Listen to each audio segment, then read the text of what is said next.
हे भगवान, चाय। जय तुलसी मैया।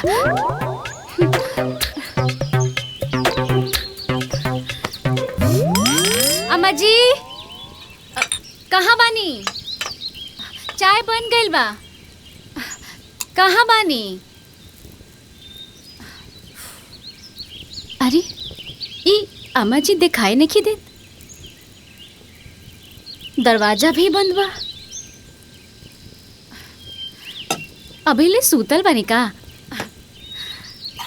अम्मा जी, अम्मा जी, अम्मा जी। अरे अम्मा जी, 8 बज गए, अभी तक सूतल बनी रहुआ। उठी ना अम्मा जी, उठी ना अम्मा जी, उठी ना। ए अम्मा जी, अम्मा जी।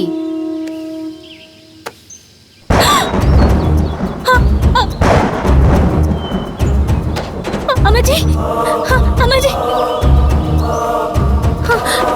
अम्मा जी, अम्मा जी, अम्मा जी।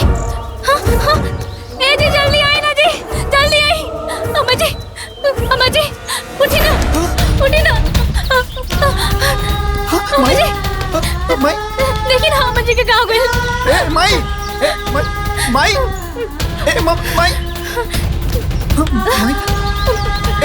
अम्मा जी, अम्मा जी,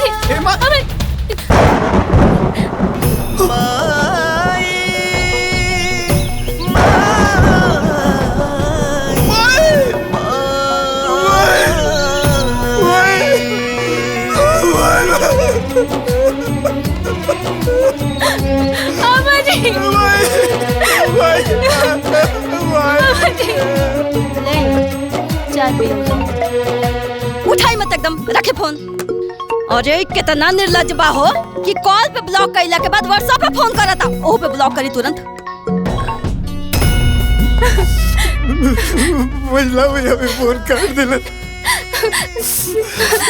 एक काम करी ना, छोटका भैया को फोन लगाई। अम्मा जी, रुको।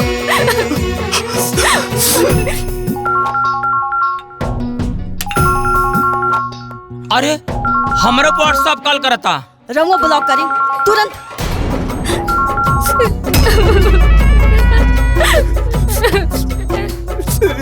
वो फोन काट देना।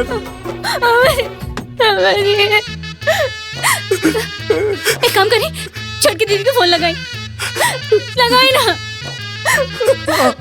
अम्मा जी।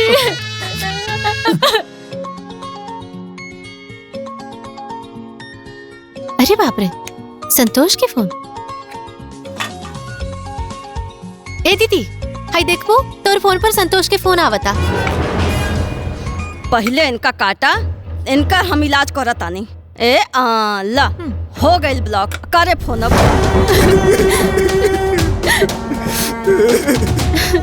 कहो भैया, संतोषवा पगला गइल बा का? सबके फोन पे दनादन फोन चाप रहल बा। अरे वो लोग ना ही पगलाइल बा, वो लोग हमनी के पागल समझता, समझनी ना?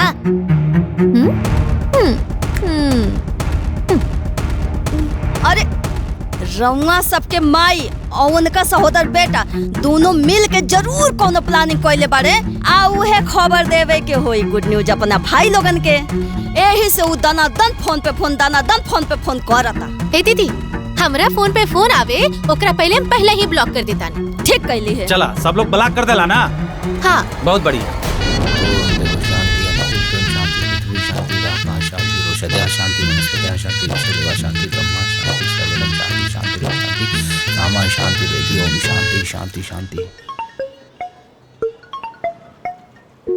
अरे इतना बिरजू के वीडियो कॉल आवता हो। उठावा। अब 2 मिनट रुका भैया, तो टिकट बुक कर दे। का हो बिरजू? का हो?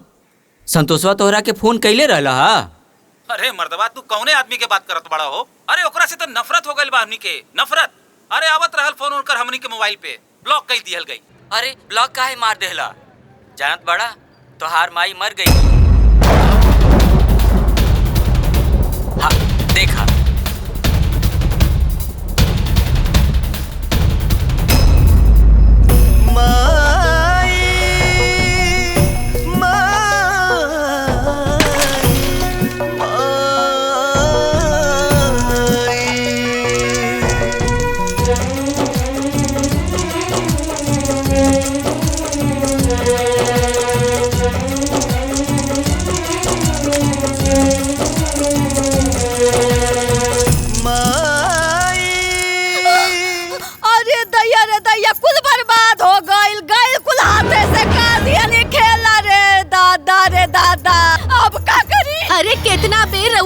कहले रहनी है कि घर हो जाके देख ली, लेकिन दिन रखत रखत सब लुटा गई सब हाथे से कुल। अरे गहना जेवर चल गए, रुपया पैसा चल गए, खेत बाड़ी कुल चल गए हाथे से। अरे ए दीदी, चांदी के कलश में तो गईल, आऊ में के रखल सोना चांदी के सिक्का गईल, चल गईल सब कुछ।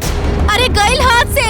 अरे इतिहास में लिखा जाई कि अपन माई गैर बेटा खातिर जीते जी कूल कर दिलस और अपन शौक बेटा के बर्बाद करके मर गईल। अरे चुप रहा लोग, अभी कुछ ना बात बिगड़ल। जयप्रकाश जी भैया। गाड़ी बुलावा, गांव चले के बाद।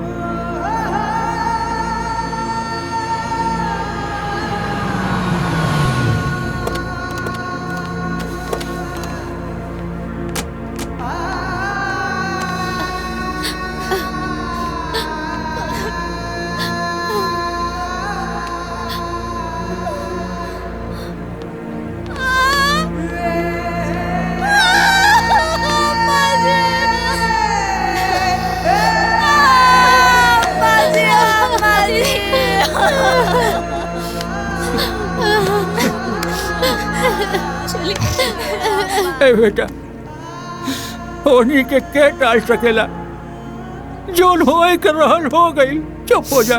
हर बेटा के माँ बाप एक दिन छोड़ के चल जाले, इतना उदास नहीं क्यों हो के, चुप हो जा बेटा। अचानक से ही सब घटना कैसे हो गई संतोष? हमरा खुद समझ में नहीं आवत भैया। माई एकदम ठीक रहनी, ना दवा चलत रहे, बुआ जी ना तबीयत खराब रहे और ना कोनो दर्द तकलीफ रहे, एकदम अच्छा से बात करत रही। पता नहीं ऐसा अचानक से का हो गई, हम हरदम माई के लगे रहत रहनी। बस वो दिन हमरा से नाराज होकर गई नहीं, हमेशा हमेशा खातिर हमरा से दूर हो गई नहीं।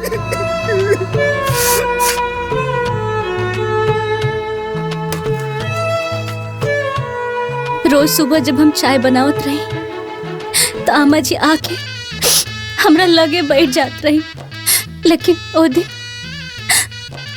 दिन ना आईनी। हम 3-4 बार आवाज भी देनी, लेकिन फिर भी ना आईनी। सुबह के 8 बजत रहे, हमके लागल कहीं अम्मा जी के तबीयत तो नहीं है खराब। फिर हम अचानक देखनी कि दरवाजा बंद रहे।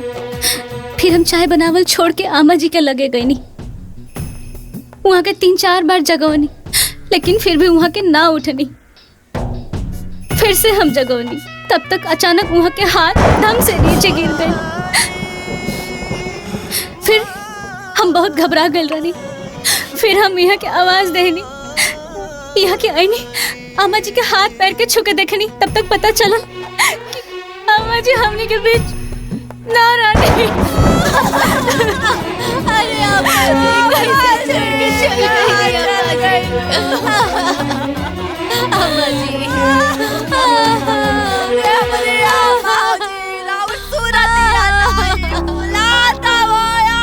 जी अरे रवा मीना घरवा काटत है अम्मा जी। हमने के छोड़ के कहां चल गए लो अम्मा जी? रो रो के जान देले से वापस आ जाइए का? चुप रहा तू। संतोष अपना जगह से अभी हिल ना सकेला, कहने लोगन गार्जियन हवा।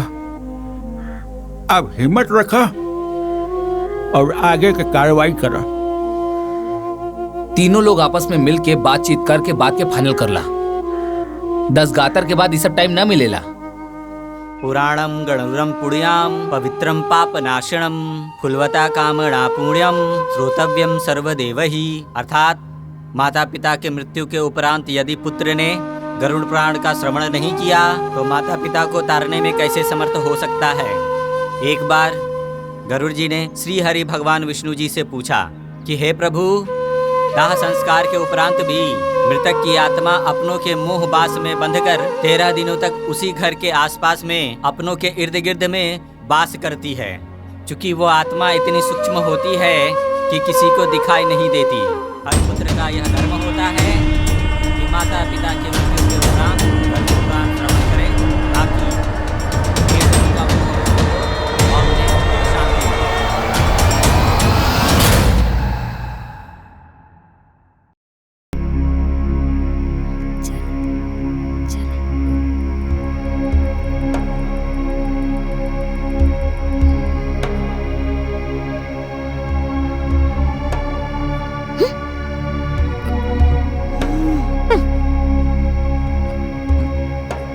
संतोष, ए संतोष। हाँ भैया। बाबू, अब माई के अंतिम समय में हमनी के रहनी जाना। अब अगर माई के कोनो अंतिम इच्छा रहल होके तो बतावा ना।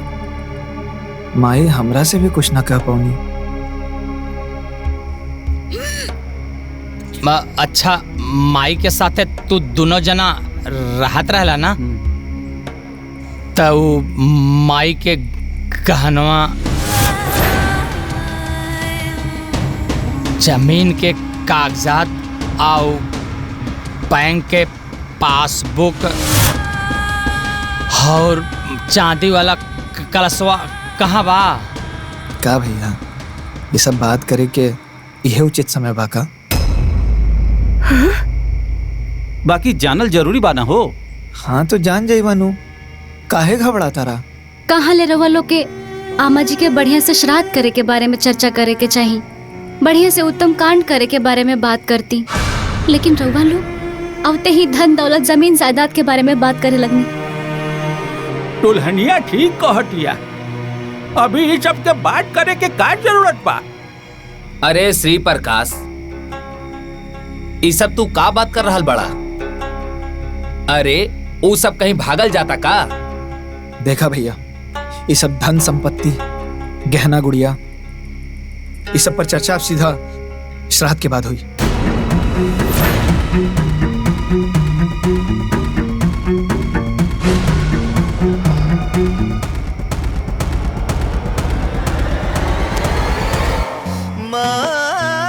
बाहर हमार गोरका पहली बार इतना अच्छा बात बोले, नजर ना लगी।